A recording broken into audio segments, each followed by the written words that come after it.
హరే కృష్ణ. మీరు సింహాద్రినాథుని నిజరూప దర్శనానికి వేయం చేస్తున్నారా?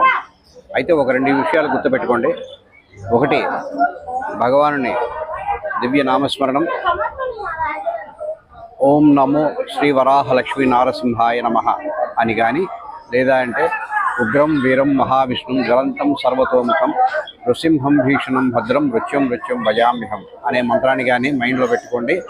ఇది నిరంతరం స్మరించేటట్టు మీరు మైండ్లో పెట్టుకోండి. రెండవది ఏంటంటే, మీతో పాటు ఒక విష్ణు సహస్రనామ పుస్తకాన్ని లేదా అంటే లక్ష్మీ నరసింహస్వామి శతకాన్ని పట్టుకుని వచ్చినట్లయితే మీరు ఇక్కడ భగవాను దర్శనానికి వెళ్లే ముందు కొన్ని గంటల పాటు ఈ క్యూ లైన్లలో నిలబడి ఏం చేయాల్సి ఉంటుంది. ఆ సమయాన్ని అనవసరమైనటువంటి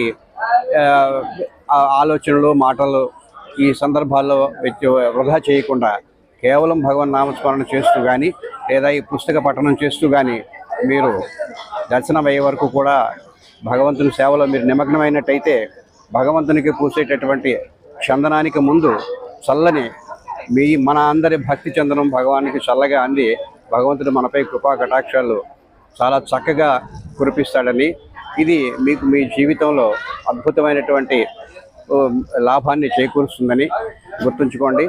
మీరు నామస్మరణ చేసేటప్పుడు భగవానుడు మీ ముందు ఉన్నట్టే తలుచుకుని మీరు ఏకాగ్రతతో ఆ భగవన్ నామాన్ని స్మరించండి. లేదా అంటే ఖాళీగా కొంత సమయం తర్వాత లక్ష్మీ నృసింహ